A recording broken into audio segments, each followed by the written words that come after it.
Highlights episode 65 ದಿನಾಂಕ December 12.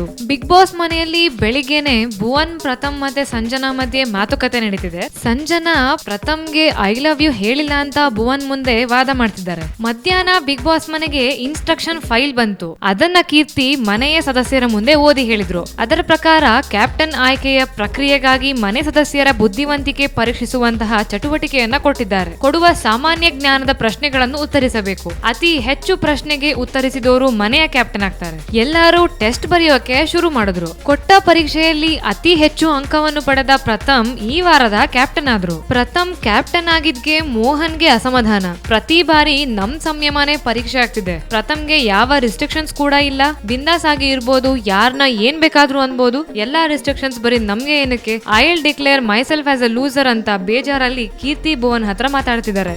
ಈ ವಾರ ಎಲಿಮಿನೇಷನ್ ಗಾಗಿ ನಾಮಿನೇಟ್ ಆದ ಸದಸ್ಯರು ಕಾರುಣ್ಯ, ಕೀರ್ತಿ, ಸಂಜನಾ, ಮಾಳವಿಕಾ ಹಾಗೂ ಶೀತಲ್ ಮತ್ತು ಜೊತೆಗೆ ಬಿಗ್ ಬಾಸ್ ಡೈರೆಕ್ಟ್ ಆಗಿ ನಾಮಿನೇಟ್ ಮಾಡಿದ ಶಾಲಿನಿ ಮತ್ತು 2 ವಾರ ಹಿಂದೆ ಎಲಿಮಿನೇಟ್ ಆಗಿ ಭಾನುವಾರದ ಎಪಿಸೋಡ್ ನಲ್ಲಿ ಗೆಸ್ಟ್ ಎಂಟ್ರಿ ಕೊಟ್ಟಿದ್ದ ಓಂ ಪ್ರಕಾಶ್ ರಾವ್ ಅವರು ನಾಮಿನೇಟ್ ಮಾಡಿದ ಸುಕೃತ. ಬಿಗ್ ಬಾಸ್ ಕೊಟ್ಟ ವಿಶೇಷ ಅಧಿಕಾರವನ್ನು ಬಳಸಿ ಪ್ರಥಮ್ ಅವರು ನಾಮಿನೇಟ್ ಆದ 7 ಜನರಲ್ಲಿ ಶೀತಲ್ ಅವರನ್ನು ನಾಮಿನೇಷನ್ ನಿಂದ ಸೇವ್ ಮಾಡಿದ್ರು. ಬಿಗ್ ಬಾಸ್ ಮನೆಗೆ ಇನ್ಸ್ಟ್ರಕ್ಷನ್ ಫೈಲ್ ಮೂಲಕ ಒಂದು ಟಾಸ್ಕ್ ಬಂತು. ಅದುವೇ ಸಿಂಪಲ್ ಆಗಿ ಒಂದು ಥ್ಯಾಂಕ್ಸ್ ಹೇಳಿ. ಟಾಸ್ಕ್ ಶುರುವಾದಾಗ ಶಾಲಿನಿ ತಾನು 4 ಬಾರಿ ತಾಯಿಯಾಗಿ ಕಳೆದುಕೊಂಡ ಲೈಫ್ ಜರ್ನಿ ಹೇಳುವಾಗ ಮನೆಯ ಎಲ್ಲಾ ಸದಸ್ಯರ ಕಣ್ಣಲ್ಲಿ ನೀರ್ ಬಂತು. ಹೀಗೆ ಮನೆಯ ಎಲ್ಲಾ ಸದಸ್ಯರು ಅವರವರ ಕತೆ ಹೇಳಿ ಅವರ ಆಪ್ತರಿಗೆ ಥ್ಯಾಂಕ್ಸ್ ಹೇಳಿದ್ರು. ಥ್ಯಾಂಕ್ಸ್ ಹೇಳ್ತಾ ಹೇಳ್ತಾ ಮನೆಯವರೆಲ್ಲ ಭಾವುಕರಾದ್ರು. ಟಾಸ್ಕ್ ಮೂಲಕ ತಮ್ಮ ಆಪ್ತರಿಗೆ ಥ್ಯಾಂಕ್ಸ್ ಹೇಳುವ ಅವಕಾಶ ಕೊಟ್ಟ ಬಿಗ್ ಬಾಸ್ಗೆ ಎಲ್ಲರೂ ಧನ್ಯವಾದ ಹೇಳಿದ್ರು. ಈಗಿರುವ ಸದಸ್ಯರಲ್ಲಿ ನಿಮ್ಗೆ ಯಾರಿಷ್ಟ, ಯಾಕೆ ಇಷ್ಟ ಅಂತ ನಮ್ ಕಮೆಂಟ್ಸ್ ಬಾಕ್ಸ್ ನಲ್ಲಿ ತಿಳಿಸಿ. ಬಿಗ್ ಬಾಸ್ ಮನೆಯ